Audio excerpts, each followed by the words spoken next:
El día de hoy yo quiero hablar, amado hermano, de el día del gran juicio, ¿verdad? Que es algo que va a suceder, ¿verdad? Y cada vez está más cerca y que todos los hijos de Dios debemos estar enterados e informados.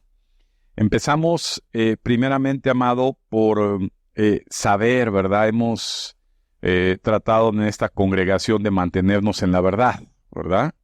Hemos hecho un esfuerzo, porque ahorita se necesita esfuerzo para mantenerse en la verdad, cuando muchas congregaciones y falsos maestros y falsos pastores siguen hablando de prosperidad y milagros, ¿verdad?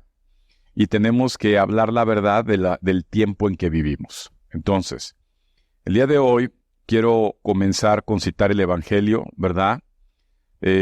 Hablando a nuestro Señor Jesucristo, porque dentro de todo este engaño satánico que está envolviendo el mundo, sabemos también que en México hay un engaño, una atmósfera engañosa, podemos observar, amado, que hay muchas personas, ¿verdad?, que han sido sacudidos por Satanás y alejados de la verdad del Evangelio.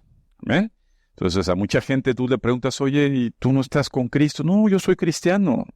Yo estoy convencido que cuando venga Jesús, pues me voy en el rapto, ¿verdad? Oye, pero no te congregas, y si te congregas no lees, y si lees no estudias, y si no estudias no se te retiene absolutamente nada, y lo más importante es que tu vida no refleja que eres cristiano. Y eso, amado hermano, es peligroso, porque los tiempos que estamos por acontecer, además de la Tercera Guerra Mundial, es el arrebatamiento de la iglesia de Jesús de la tierra, ¿verdad? Y va a ser muy lamentable las personas que están envueltas en un engaño donde creen que se están congregando, ¿verdad? Y que están siguiendo a Dios, pero no están con Dios, ¿verdad? Hay mucha gente que sigue llegando a las iglesias, ¿verdad? Y se mantiene en las iglesias porque siguen al papá, o siguen al esposo, o siguen a la esposa, o siguen al hijo, o a la hija, o al hermano, o a la hermana, o al amigo, o al novio, o a la novia, o al compadre, pero no a Cristo. ¿Ven? Y esto, en estos tiempos, es de suma importancia. Jesús en el Evangelio de Juan capítulo 6, Jesús habla a partir del versículo 56, y dice, vamos a leer desde 53. Jesús les dijo, de cierto os digo, si no comen la carne del Hijo del Hombre y beben su sangre, no tenéis vida en nosotros. El que come mi carne y bebe mi sangre, tiene vida eterna, y yo lo resucitaré en el día postero. Sí, ya vieron la condición, ¿verdad? ¿Qué hay que hacer para resucitar? ¿Qué hay que hacer para irnos con Cristo? Dile, comer y beber, ¿verdad?, de nuestro Señor Jesucristo. Como que dices, oye, no se entiende. Espiritualmente tiene un impacto grande, ¿verdad? Aquí lo dice claramente. Porque mi carne, versículo 55, es verdadera comida, y mi sangre es verdadera bebida. El que come mi carne y bebe mi sangre, en mí permanece y yo en él. Aquí hay una segunda promesa. La primera es que nos resucita y la segunda es que va a estar ¿con quién? Con nosotros. Pero solamente aquellos que ¿qué? Que comen su carne y beben su sangre. ¿Estamos? Como me envió el Padre, versículo 57, viviente, y yo vivo por el Padre, asimismo el que me come, él también vivirá por mí. Aquí hay otra declaración. El que en verdad está comiendo a Jesús, su sangre y su carne, ¿qué va a hacer en su vida? Vivirá por él. Es muy importante, amado. Subraya esto. ¿Vivirá por quién? Por Cristo. Versículo 58. Este es el pan que descendió del cielo. No como ustedes, padres, comieron el maná y murieron. El que come de este pan, vivirá eternamente. Y aquí viene otra promesa, ¿verdad? El que come, ¿qué va a pasar? Vivirá eternamente. Amén. Fíjate que estamos viendo tiempos en que mucha gente, ¿verdad?, ha sido ya engañada, ¿verdad? No es que están siendo engañados, hay muchos engañados. Yo me he encontrado cantidad de gente, ¿verdad?, que me escuchan el léxico, ¿verdad? Dios te bendiga, ¿verdad? Primero Dios, bendiciones, ¿verdad? Gloria a Dios, ¿verdad? Y entonces dicen, oye, ¿tú eres cristiano? Digo, sí, yo soy cristiano. Yo también, ¿verdad? ¿Verdad? Y si llegas a platicar con ellos y desde dónde te congregas, cómo va en tu iglesia, qué están compartiendo, ¿no? ¿Cómo ves las cosas? Dice, no, es que ya tengo un tiempo que ya no me congrego como antes. Ya como que de vez en cuando, ya de lejitos. Y viven un engaño. O gente que dice, es que yo ya fui a la iglesia durante muchos años, como si ya se hubieran recibido la universidad, hubieran acabado sus estudios, ya me gradué, ya no tengo por qué ir, yo ya soy un cristiano. ¿Verdad? Entonces podrán decir lo que quieran los demás, y yo soy un cristiano, ¿verdad? Pero lo que estamos viviendo es que hay mucha gente que vive un engaño. La Biblia, ¿verdad?, es activa, ¿verdad? Es un verbo activo. Jesús dijo, el que no me come, ¿verdad?, el que no me bebe, pues no está conmigo, no vive por mí, y no estoy con él, y no lo resucitaré. Pero el que sí me come y me bebe, entonces yo sí estoy con él. Y dice la palabra de Dios, ¿verdad? No solo, Mateo 4:4 dice, no solo de pan vive el hombre, sino de toda palabra que emana de la boca de Dios. ¿Qué es comer el cuerpo y qué es beber la sangre de Cristo? ¿Verdad? Es alimentarnos, estudiar, penetrarnos, reflexionar, ¿verdad? Absorber, grabar, ¿qué? La palabra de Dios. Una persona, como lo veíamos ahí en el seminario, una persona que no esté estudiando, ¿verdad? Porque la escritura se lee para todo el mundo, pero para los que verdaderamente hemos nacido en Cristo, la estudiamos, ¿verdad? El estudio de la palabra de Dios requiere tiempo, de calidad, requiere disposición, requiere capacidad para poder extraer, ¿verdad?, la verdadera riqueza de la Escritura, el pan de vida que nos da Dios, ¿verdad? Puedo estar haciendo un doctorado nada más del libro de Juan, por ejemplo, me llevaría toda mi vida el poder extraer versículo por versículo todo el contenido nutricional espiritualmente que tiene la palabra de Dios. La palabra de Dios no se botanea, la palabra de Dios no es algo superfluo, ¿verdad? En donde tú puedas abrir la Biblia y ya leí, sí, ya qué bonito, qué padre, ya cumplí, ¿verdad? Para eso los católicos daban las hostias, ¿se acuerdan? Y entonces la gente ¿cuándo se acuerdan de las hostias? Te dan tu hostia, y el que te dan tu hostia, pues eso ya decía que ya habías comido de Dios. Y hay mucha gente que piensa ahora en Cristo que el simplemente hojear la Biblia, eso es comer de Dios. La realidad de las cosas es que para comer de Dios, ¿verdad?, se necesita tener hambre. Se necesita, amado, tener esa gran necesidad, reconocer ese gran vacío que hay en nosotros, ¿verdad?, por alimentarnos. Y el alimento, amado hermano, conforme vamos comenzando, no es algo que puedes hacer de forma autónoma, ¿verdad?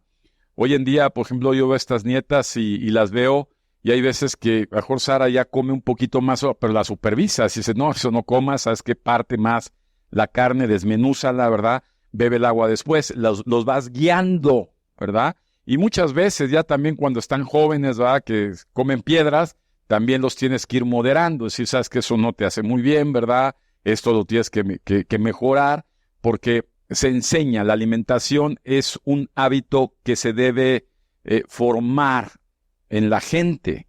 Y hay personas hoy en día que viven una subrealidad cristiana, que no están comiendo ni bebiendo del cuerpo y de la sangre de nuestro Señor Jesucristo. ¿Qué es lo que va a producir esta falta nutricional de Dios, verdad, en la vida de la gente? Engaño, ¿verdad? el diablo siempre va a usar un papel de engaño. De hecho, es adversario, es mentiroso por esencia. Le va a hacer creer a la gente que es correcto lo que está haciendo, que no importa, que su vida tiene que seguir, que ellos ya conocieron a Cristo, que tienen seguro su salvación y que no hay problema con que la prioridad no sea Cristo en beber y comer de su cuerpo y de su sangre. Jesús dio una enseñanza primaria. El que no come ni bebe de mi sangre no está conmigo. Es así de fácil. Y dice la palabra de Dios para recordar qué naturaleza tenemos, porque aquella gente que me diga, es que yo no soy esa naturaleza, pastor, digo, pues no te veo un cuerpo resucitado. Y mientras no te vea un cuerpo resucitado, la naturaleza que tienes es una naturaleza pecadora por esencia. Dice la palabra de Dios, ¿verdad?, que en Romanos, vamos a leerlo para poder volver a recordar y despejar esos engaños diabólicos, ¿verdad? Hay gente que ya se cree un cuerpo tan ungido, que nada más de tocar, ¿verdad?, pueden liberar, pueden limpiar. Y la verdad de las cosas, amado hermano, es que nada bueno procede de nosotros mismos. Dice la Biblia en Romanos 7:17, de manera que yo no soy yo quien hace aquello, sino el pecado que mora en mí. Entonces, el apóstol Pablo está reconociendo de una forma clara y contundente que el pecado está ¿en quién? En él. Y si alguien tuvo un encuentro con Cristo, ¿verdad?, tridimensional, porque lo vio en cuerpo, fue Pablo, ¿verdad? Si alguien daba testimonio de que estaba comiendo de Cristo y bebiendo de Cristo, fue Pablo. Él estaba lleno de Cristo. Lo ves en las epístolas, ¿verdad?, en las cartas. Era un hombre que estaba lleno de Dios. Pero este hombre lleno de Dios reconocía que había pecado en su cuerpo. Y déjame decirte, amado hermano, que ese pecado sigue activo, ¿verdad? Está destruido, cancelado por la sangre de Cristo, pero sigue activo. El cuerpo, mientras tengamos este cuerpo físico, hay pecado. ¿Y qué es pecado? El pecado, lo vamos a decir así de simple, es aquello que no te impide acercarte a Dios. Así de fácil. ¿Qué no te impide acercarte a Dios? El pecado. Dios no puede interactuar con el pecado, es contrario absoluta y totalmente al pecado, ¿verdad? Entonces podemos entender que si hay pecado, entonces no hay comunión con Dios. Por eso es que a cuántas personas le pasa que quieren leer, quieren orar y se quedan dormidos, o están queriendo leer y no entienden nada, ¿verdad? O traen distracciones de momento, estás según tú leyendo la Escritura y ya tu mente ya viajó, hay distractores. Porque el pecado, ¿verdad?, ¿en dónde vive? En nosotros. Ese pecado es el que no permite, es enemigo de Dios, es el que dice al cuerpo, ¿sabes qué?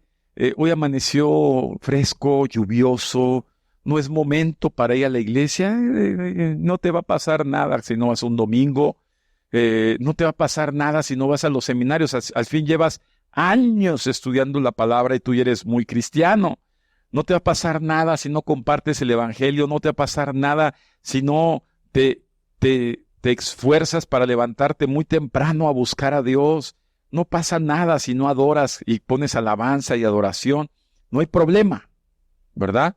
El pecado, que es enemigo de Dios, es una obstrucción para poder ser lleno de Dios.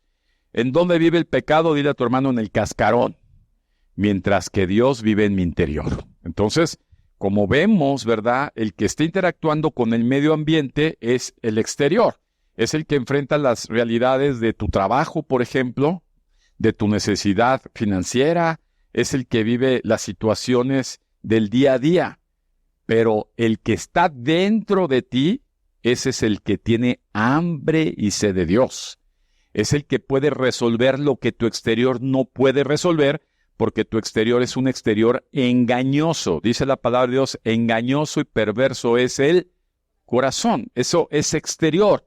El feeling, ¿verdad?, los sentimientos, las emociones, es ahí no se va a poder, ahí tengo miedo, ay qué temor, ay quién sabe qué pasará, qué será. Eso es exterior, ¿verdad? ahí vive el pecado. El pecado es engañoso. Pues es mucha gente que dice, es que yo ya voy a dejar de ir a la iglesia, yo ya no voy a ir a esa iglesia, yo ya no voy a hacer esto, ya no voy a leer, no voy a hacer esto, porque viven en su exterior, donde radica ¿quién? El pecado. ¿Ven? Mientras que el que está hambriento de Dios, ¿qué es? El interior. Este es el que debe ser alimentado. Este es el que debe ser nutrido. Este es el que necesita que tú, ¿verdad?, puedas darle tiempo a estudiar la Escritura. La Escritura no se estudia, amado hermano, solamente con la palabra. La Escritura debe ser guiada, ¿verdad? Yo, por ejemplo, propongo estudiar la palabra, uso mis concordancias, algunas apps del celular que ya están disponibles en línea, las uso, pero sigo usando al antiguo, mis libros, ¿verdad? El diccionario de traducción griego al español, en fin, trato de traer, ¿verdad?, de extraer un estudio verdadero de un alimento profundo. Si no es esto, amado hermano, entonces hay mucha gente que seguirá viviendo un engaño y por eso hay mucha inestabilidad espiritual, ¿verdad? ¿Qué es una inestabilidad espiritual? Hoy tienes fe y mañana no. Hoy estás contento, decía la pastora, estén contentos. Eso no puede producirse de lo exterior, porque lo exterior es voluble, ¿verdad? Según las circunstancias estás contento o estás triste. Pero el estar contento, el estar con paz, el estar gozoso, el estar bien, eso viene solamente del interior.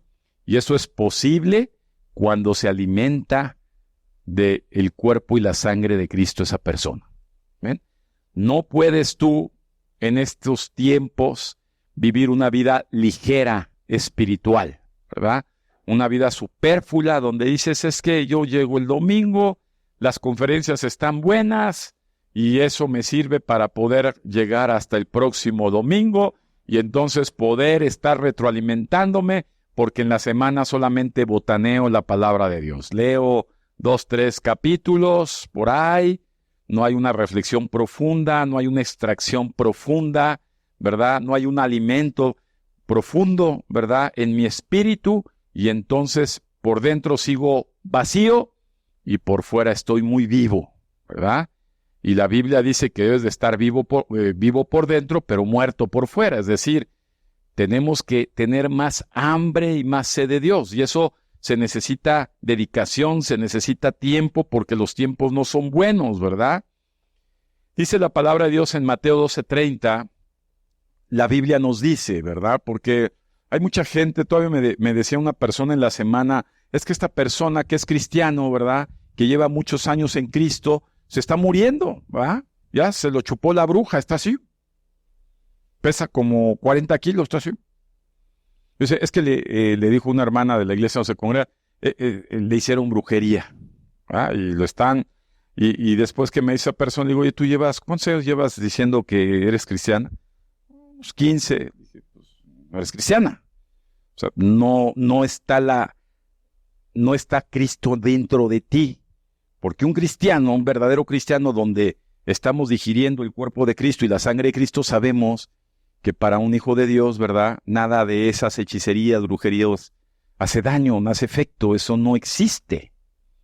Hay un desconocimiento, una asimilación real de fe. Por eso la gente vive sin fe, porque no está alimentado de Dios. Están supérfluos, ¿verdad? Es como un niño que desea, pero que no está lleno, ¿verdad? La fe, amado hermano, es uno de los frutos que se produce cuando uno come y bebe a Dios. Y en esta parte de la Escritura, en Mateo 4:4, Jesús dijo, ¿verdad?, el que no está conmigo, no es que estés sin mí y hay más o menos. Dice, si no estás conmigo, estás contra mía. Aunque tú crees que estás conmigo, en verdad estás en contra mía. ¿Por qué estás en contra mía? Porque estás enojado conmigo. ¿Por qué? Porque no me bebes, no me comes, porque no me buscas, porque no estás lleno de mí, porque no me anhelas, porque no vives para mí, porque no estás conmigo. Les voy a decir cuál fue el primer cristiano que se volvió a Satanás, el mismo Satanás. ¿Ah? Él estaba muy lleno de Dios, exteriormente, pero jamás se llenó de Dios y se exhibió en su rebelión. ¿Estamos? Y podemos hablar de muchos personajes iguales. En la Biblia está lleno de ejemplos. Y en estos tiempos hay mucho engaño dentro de la iglesia. Y olvídate afuera, dentro de la iglesia, ¿verdad? Gente sin discernimiento, porque el discernimiento, por ejemplo, hay veces que me dicen, no, pastor, ¿usted qué opina de este personaje público?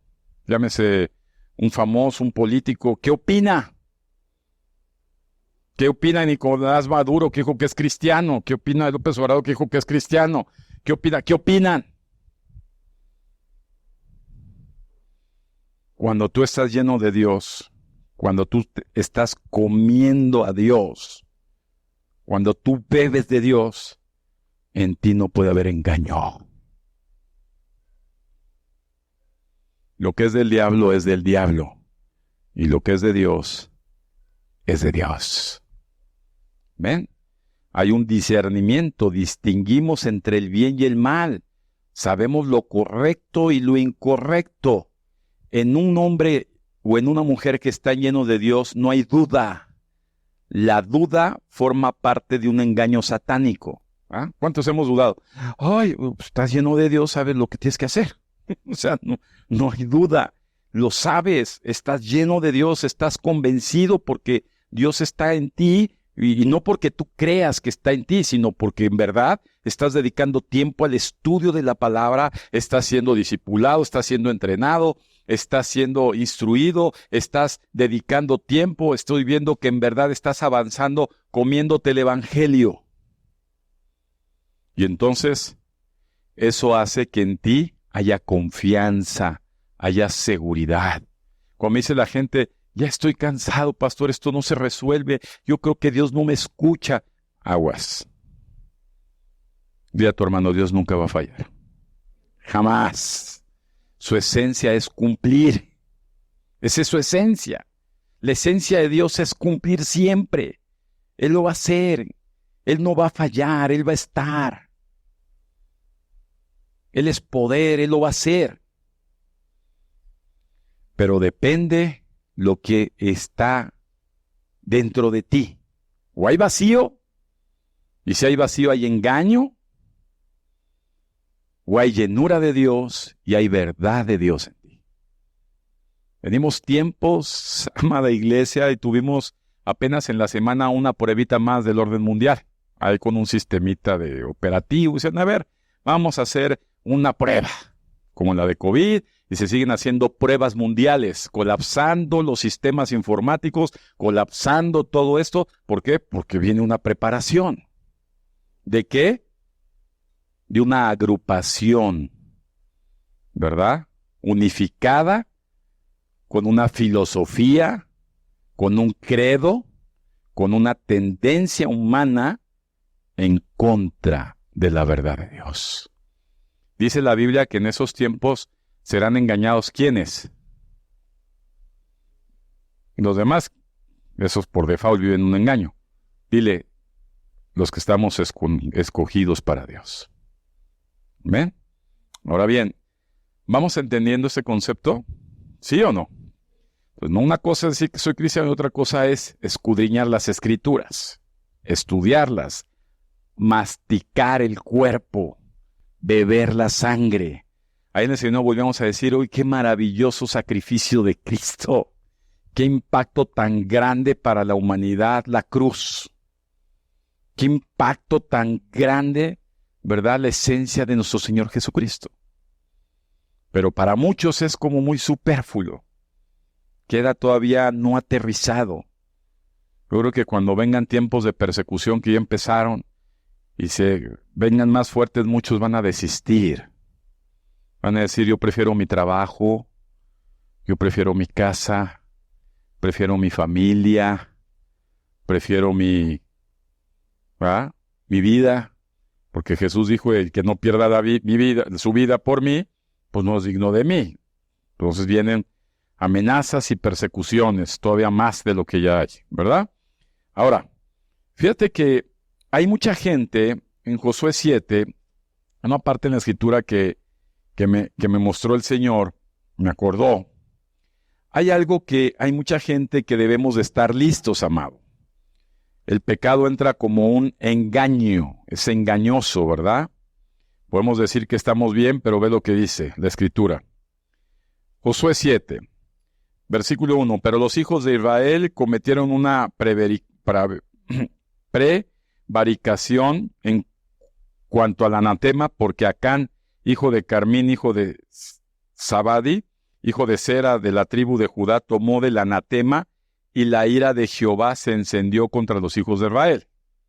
Josué después envió hombres desde Jericó a Jai, que estaba junto a Bet-Aven, hacia el oriente de Betel, y les habló diciendo: subid y reconoced la tierra, y ellos subieron y reconocieron a Ai.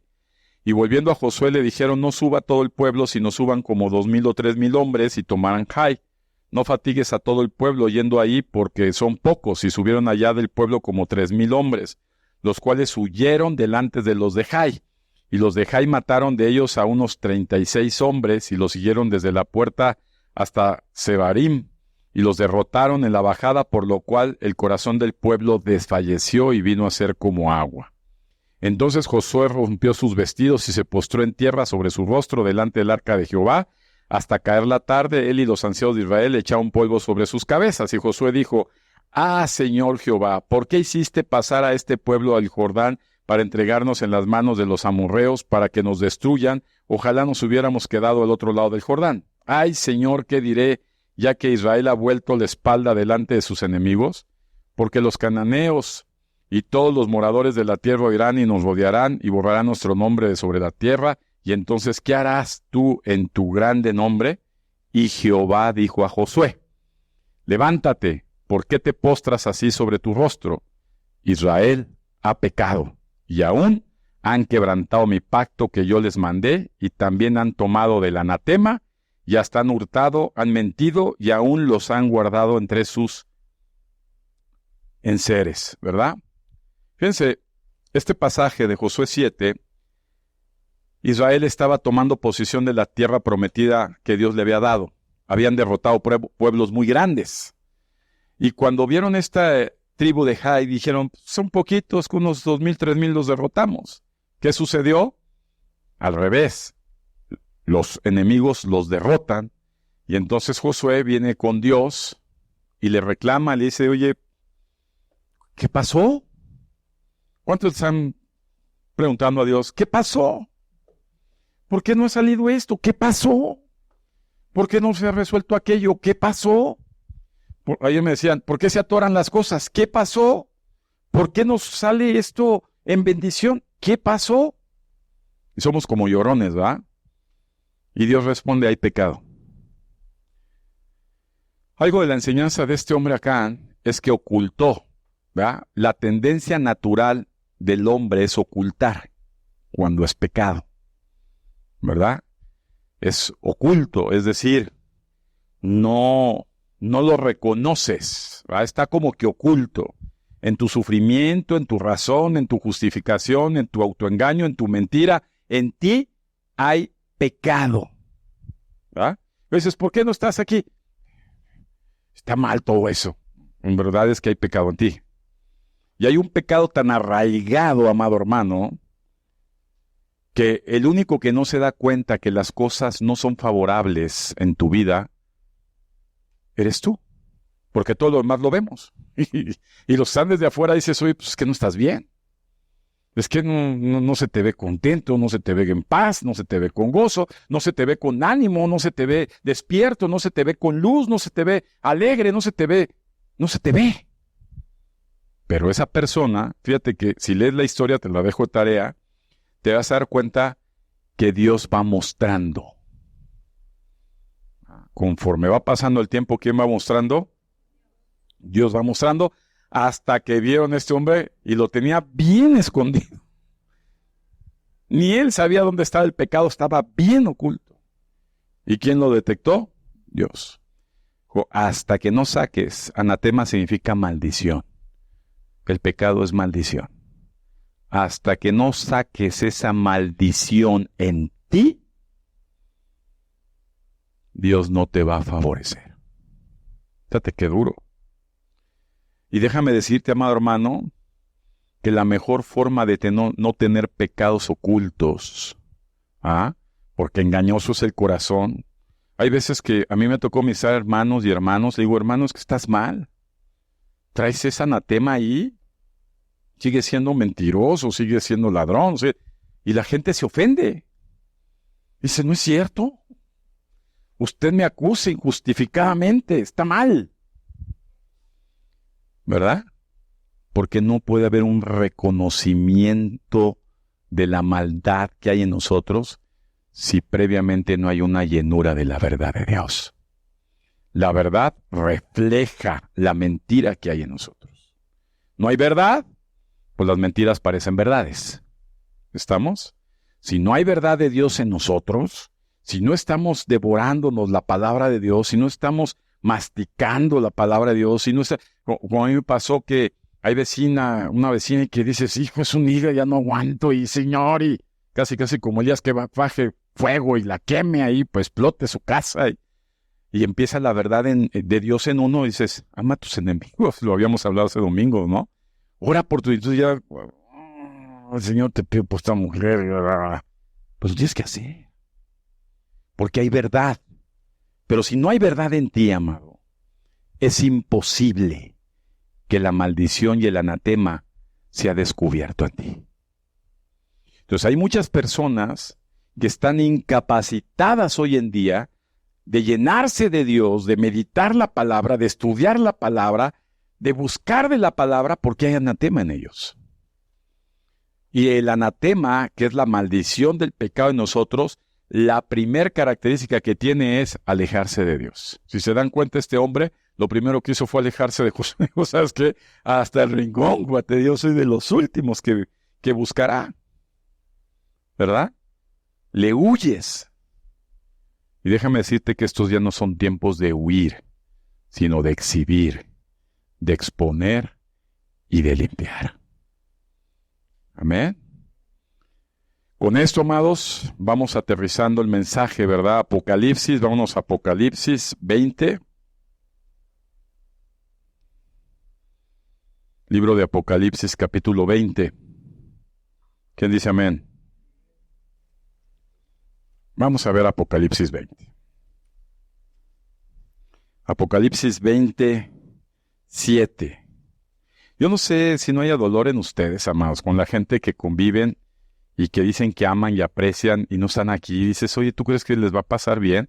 Se van a quemar en el infierno. Va a ser algo espantoso, amado hermano. Fíjate lo que dice Apocalipsis 27. Dice la palabra de Dios.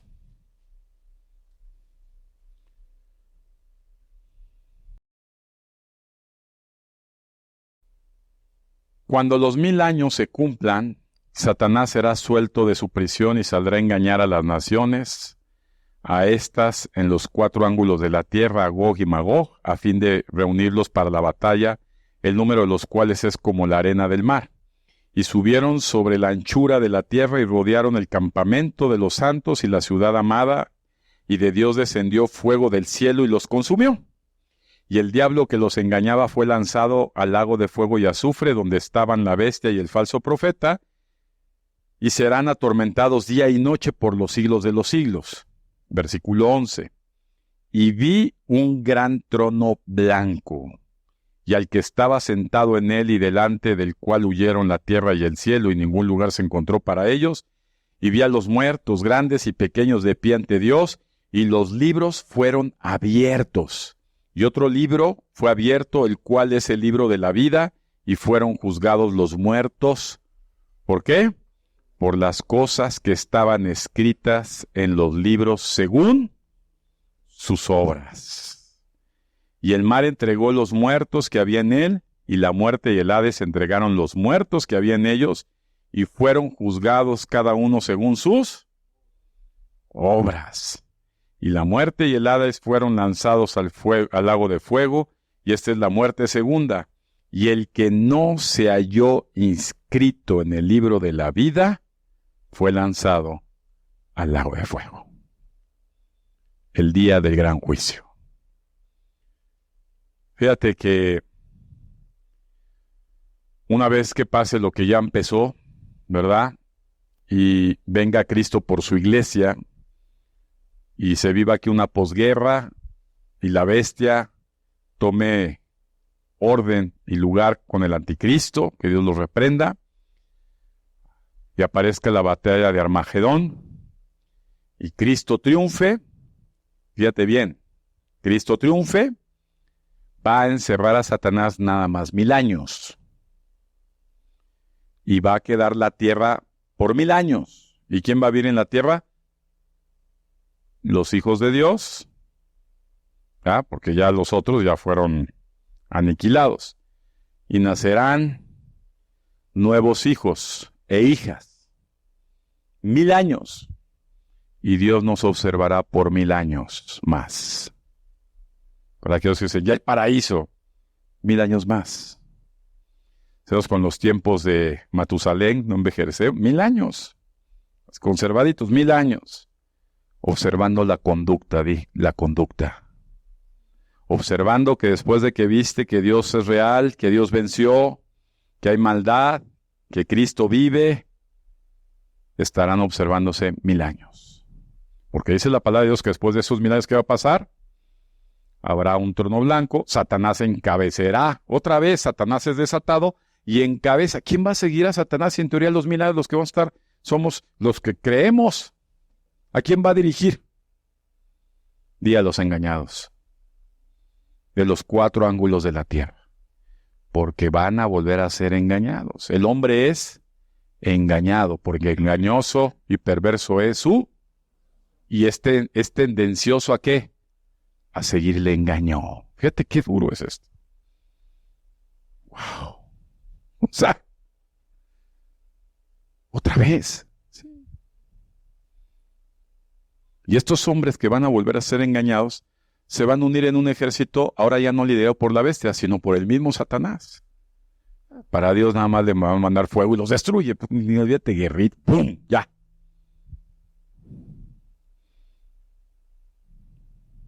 Algo aquí hay una enseñanza profunda, amado. No te confíes de tu falsa fe. No te confíes de tu falsa creencia.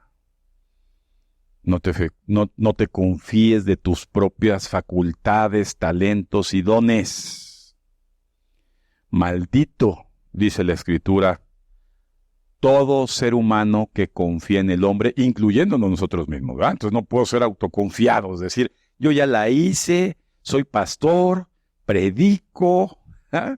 Hago los seminarios, todo padrísimo, le dedico, estoy a todo dar, espero al Señor. No, mi amado, con mucho temor santo, buscando a Dios todos los días, no confiándome en mí, como decía David, Señor, examina mi corazón, obsérvalo, por favor, detecta. ¿Cuántos le han dicho a Dios? Detecta la maldad que hay en mí. Exhíbela. Exhíbela no quiere decir que te lo dice en secreto. Va a llegar a alguna circunstancia y te van a decir, eres un mentiroso, eres un ladrón, eres un sucio, eres un fornicario, eres esto, eres aquello. No es grato, pero es necesario. ¿Por qué? Porque tenemos que estar con la plena seguridad que Dios lo estamos digiriendo. Que lo único bueno, como dice el apóstol Pablo, que hay en mí es Cristo. Nada más. No hay nada bueno en mí. Mis pensamientos son equivocados. Mis sentimientos no se digan. Mis razones son mal colocadas. Mi esencia es mala. Lo único bueno que puede haber en mí es Cristo. Si yo no me lleno de lo único bueno que es Cristo, yo no quiero estar los 1000 años engañado otra vez y apoyando al ejército de Satanás. ¿Que no fueron engañados los judíos? ¿Los judíos? ¿De los que fueron los profetas? ¿A los que se les dio la ley? Ellos fueron los que crucificaron al Hijo de Dios. ¿Por qué? Dile, el conocimiento no les fue todo. ¿Que la iglesia de Cristo no habla la Escritura que muchos vamos a ser engañados? ¿Que no hay muchas personas hoy en día que se están separando por engaño? Hoy veo y digo, ¿dónde están esos? ¿Dónde están? Estaba viendo los chamaquitos, 2, 3, y muchos que crecieron, ¿dónde están? Le comentaba a Daniel, oye, ¿dónde están?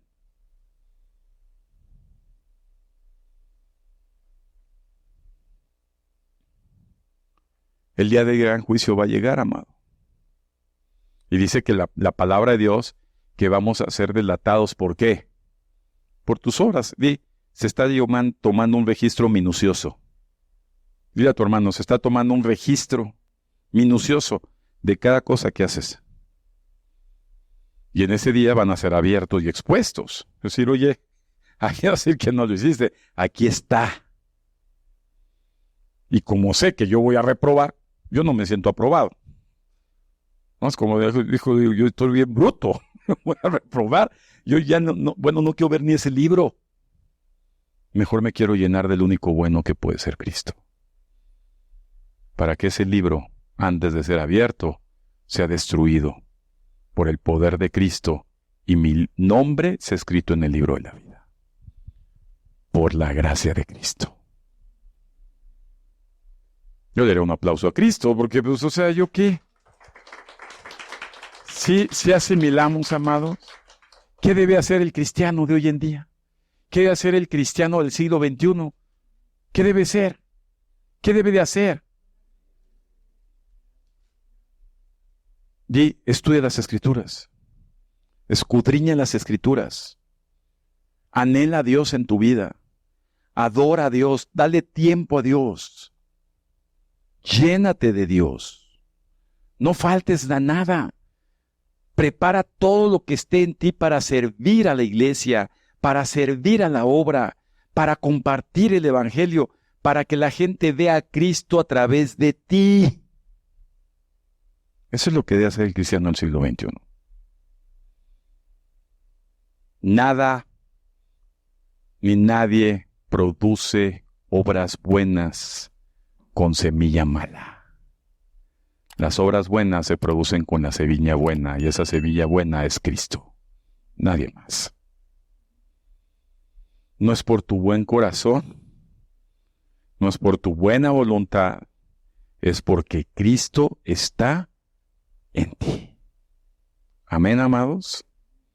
Pues no vivamos un engaño, estamos viviendo tiempos, cada vez vemos cosas más. Les dije que ese año va a estar pesado. No ha terminado, vamos a la mitad.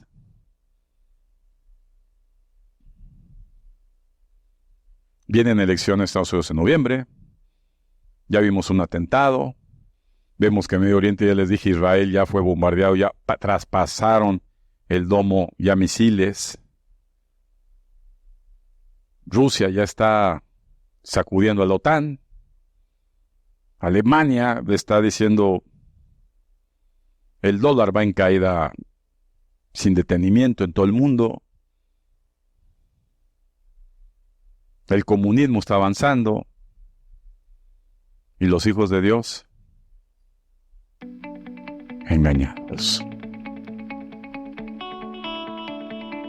Amén.